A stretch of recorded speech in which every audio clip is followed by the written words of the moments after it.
আল্লাহর নবীকে জিজ্ঞাসা করা হয়েছিল আইয়ুন্নাসা আশাদ্দু বালান, বলেন তো আল্লাহর নবী সবচেয়ে বিপদগ্রস্ত কে? সবচেয়ে বালা মুসিবত সমস্যা ঝামেলা অসুখ বিসুখ লেগেই আছে, কে সবচেয়ে বেশি ভোগ করে? তখন আল্লাহ রাসূল উত্তরে বললেন আল আম্বিয়া, নবীগণ। নবীগণ সবচেয়ে বালা মুসিবতে।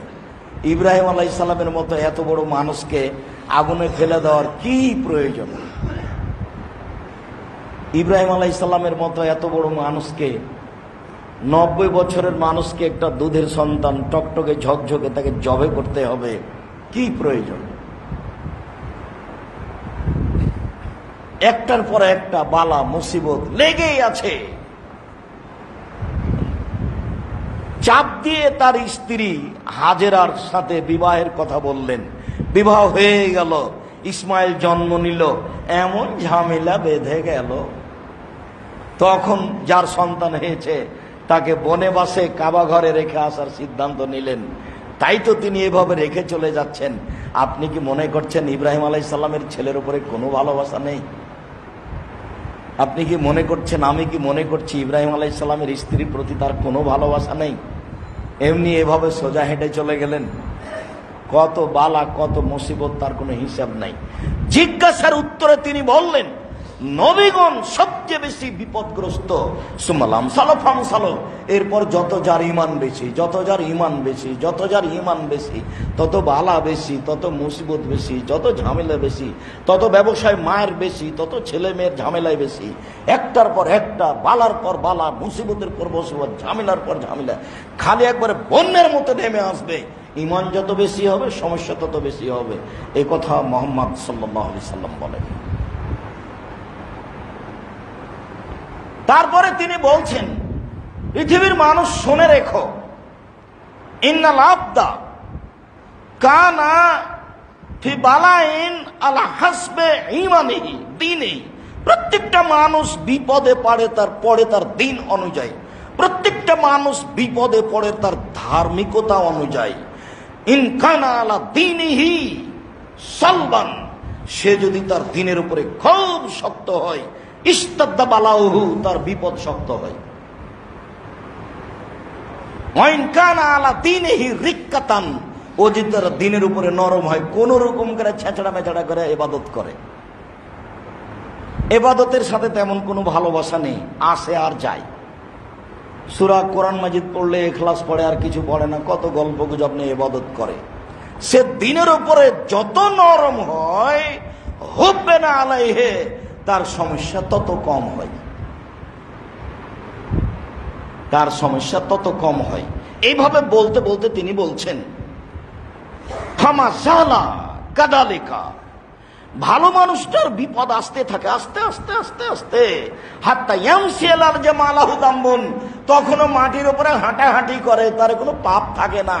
তখনও মাটির উপরে চলাফেরা করে, তার কোনো পাপ থাকে না। তখন মানুষে বড়, লোকটা বড় বিপদগ্রস্ত। ওকে আর কেউ দাওয়াত দেয় না, ওকে আর কেউ বসতে দেয় না, ওকে আর কেউ ডাকে না, তাকে আর চা খেতে কেউ বলে না। সে এখন বিপদগ্রস্ত, সে টাকা দিতে পারে না, সে খাওয়াতে পারে না। এক সময়ে 2 হাতে টাকা বিলাতো, এখন তাকে টাকা নেওয়া লাগে, তাকে আর কেউ ডাকে না।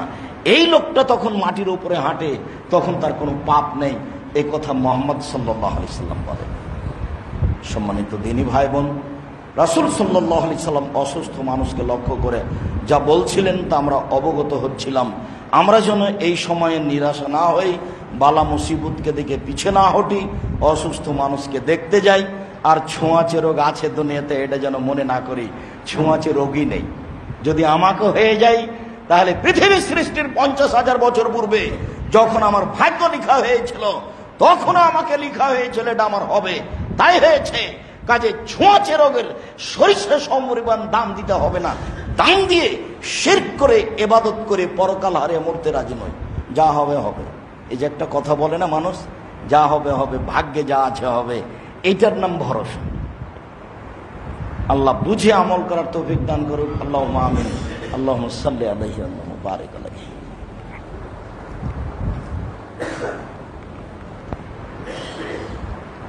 আব্দুল্লাহ ইবনে আমর রাদিয়াল্লাহু তাআলা আনহু বলেন, রাসূল সাল্লাল্লাহু আলাইহি ওয়াসাল্লাম বলেছেন, এজা আরাদাল্লাহু বিআবদিহি খায়রান, যখন আল্লাহ তাআলা তার কোনো বান্দাকে কল্যাণ দিব মনে করেন, ওকে জান্নাতে দিবেন এইটা মনে করেন, তখন ওর উপরে আল্লাহ বালা মুসিবত বিপদ চাপিয়ে দেন।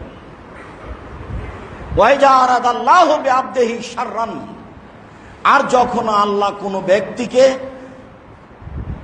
জান্নাতে দিব না মনে করেন, ওকে পাপী করে অনিষ্ঠতা তার উপরে চাপিয়ে দিয়ে তাকে দুনিয়া থেকে বিদায় করব মনে করেন, তো ফামসাকা আনিল বালায়ে, তখন তাকে বালা মুসিবত থেকে সরিয়ে দেওয়া হয়। বালা মুসিবত আর তার হয় না। হাত্তা ইউফা আলা যামবিহি, মরণের সময় তাকে পুরোপুরি শাস্তির মধ্যে, পাপের মধ্যে ফেলে দিয়ে তার মৃত্যু দেওয়া হয়। সে পাপ থেকে মুক্ত হতে পারে না, এভাবে দুনিয়া থেকে চলে যায়। এই কথা রাসূল সাল্লাল্লাহু আলাইহি সাল্লাম বলেন। আনাস রাদিয়াল্লাহু তাআলা আনহু বলেন, রাসূল সাল্লাল্লাহু আলাইহি ওয়াসাল্লাম বলেছেন, ইন্না এদামাল বালায়ে, ইন্না এদামাল জাজায়ে বেজামিল বালায়ে, নেকি যত বেশি বিপদ যত বেশি, নেকি তত বেশি।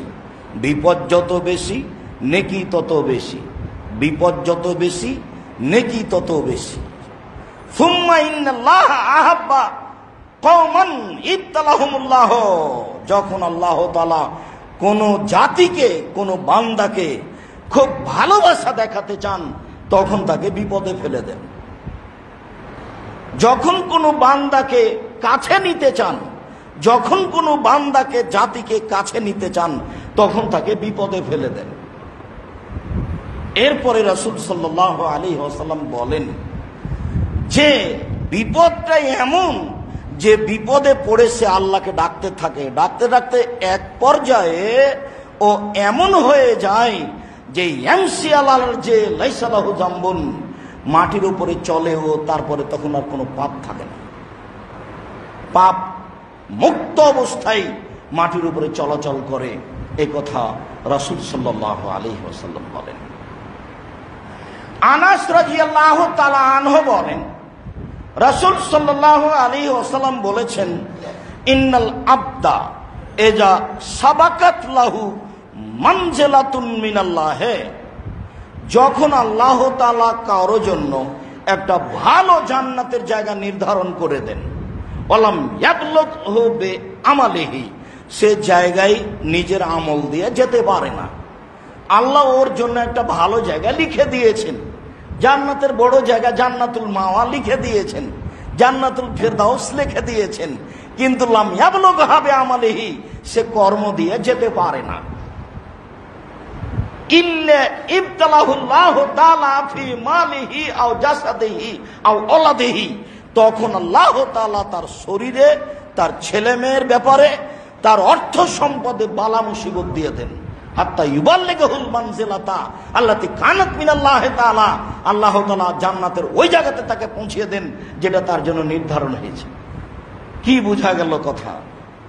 যখন তার নির্ধারিত জায়গা যেতে পারে না আমল দিয়ে, কারণ আল্লাহ তো দেখলেন এ তো আমল দিয়ে যেতে পারলো না, আমি তো তার জন্য জায়গা নির্ধারণ করেছি, তখন সে বিপদগ্রস্ত হয়, নিজে শারীরিকভাবে হয়, চলতে পারে না, হাত ভেঙে যায়, পা ভেঙে যায়, চলতে পারে না, অর্ধাঙ্গ, কত সমস্যা, টাকা পয়সা ব্যবসা মার খায়, ছেলে জেলে চলে যায়, বিপদে পড়ে যায়, মেলা সমস্যা একটার পর একটা নিজের শরীরে, অর্থ সম্পদে, ছেলে মেয়ের উপরে নেমে আসে। তারপরে আল্লাহ তাআলা তাকে সেই জায়গায় পৌঁছে দেন, আচ্ছা ঠিক আছে এখন যাও। এই কথা রাসূল সাল্লাল্লাহু আলাইহি ওয়াসাল্লাম বলছেন, এইভাবেই আল্লাহর নবী বলেছেন, যেভাবে আমি আপনার সামনে নকল করছি। রাসূল সাল্লাল্লাহু আলাইহি ওয়াসাল্লামের সরাসরি কথা।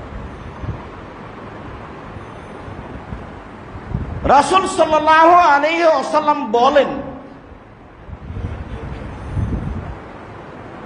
এদা ইউতা আহলুল আফিয়াতে, যখন ভালো মানুষ যারা, এই যে ইউতা আহলুল বালায়ে, যখন বিপদগ্রস্ত মানুষকে বিপদের কিয়ামতের মাঠে নেকি দেওয়া হবে, যখন বিপদগ্রস্ত মানুষকে কিয়ামতের মাঠে নেকি দেওয়া হবে, তখন ভালো মানুষের আফসোস করবে, আহারে লাগান্না জলুদাহুম কানাত করে যাত বিল মাকারি, যদি আমার শরীর চামড়াটা কেচি দিয়ে কেটে দেওয়া হতো তাহলে ভালো ছিল। আমার চোখের সামনে আরে জান্নাতুল ফেরদাউস চলে গেল, ওকে তো আমি এত আমল করতে দেখিনি, আমার চোখের সামনে চলে গেল জান্নাতুল ফেরদাউসে, দামি জান্নাতি চলে গেল, আল্লাহুস সামাদ, ও এত কিছু পেয়ে গেল, আমি তো বুঝতে পারলাম না। আমার তো এখন মনে হচ্ছে যে অসুখ বিসুখ ধরে আমার শরীরটা যদি কেঁচি দিয়ে কাঁচি দিয়ে কেটে কেটে দেওয়া হতো আর আমি ওইসব অসুখ বিসুখে পড়ে থাকতাম, আর আজকে এটা দেওয়া হতো তাহলে তো অনেক ভালো হতো, তাহলে তো অনেক ভালো হতো, তাহলে তো অনেক ভালো হতো। এই কথা রাসূল সাল্লাল্লাহু আলাইহি ওয়াসাল্লাম বলেন। মনে পড়ে না? ওটা বুখারী মুসলিমের হাদিস, সময়ের গতিতে আসতে পারে। ওই যে মহিলা মির্গির রোগওয়ালা মহিলা কাপড় চোপড় খুলে ফেলে, নগ্ন হয়ে যায়, তখন আল্লাহ রসুলের কাছে এসে বলছেন, আল্লাহর নবী আমার জন্য একটু দোয়া করেন তো।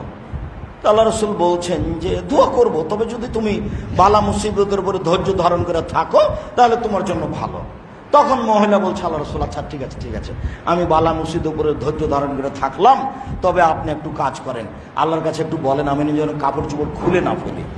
তখন আল্লাহ রসুল বললেন, আচ্ছা ঠিক আছে, আমি আল্লাহর কাছে তোমার জন্য বলছি তুমি যেন কাপড় চোপড় খুলে না ফেলো। এরপর আল্লাহ রসুল বলতেন, শোনো শোনো শোনো, কেউ যদি জান্নাতি দেখতে চাই তাহলে এই মহিলাটাকে দেখতে পারে। আর আপনি অসুস্থ হচ্ছেনই না তার আগে তো অনেক ডাক্তার, যে ডাক্তারখানাতে যখন যাবেন এখন দেখে মনে হবে এটা কিয়ামতের মাঠ। আপনি যান দেখেন পিজি হাসপাতালে, ঠেলে ঠেল মানে না। আরো বিদেশে যান, যেখানে যাবেন, ট্রেন স্টেশনে যান, আপনি কোর্টে যান, যেখানে যাবেন মনে হচ্ছে সারা ঢাকার মানুষ এখানে এসেছে। মেডিকেলে যান, মনে হচ্ছে সারা ঢাকার মানুষ মেডিকেলে চলে এসেছে। আরে জ্বর হয়েছে, একটু কিছু থামেন, একটু অপেক্ষা করেন।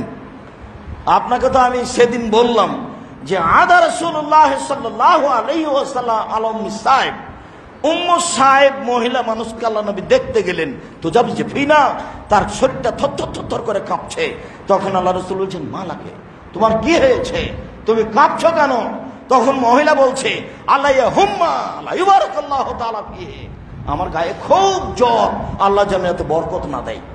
তখন আল্লাহ রাসূল, লা তাসবিল হুম্মা, এই জ্বরকে গালি দিও না, ফাইন্নাহা তুযহিবু খাতায়া বানি আদম কামা ইযহিবুল কিরা খাবাসালা দিতে।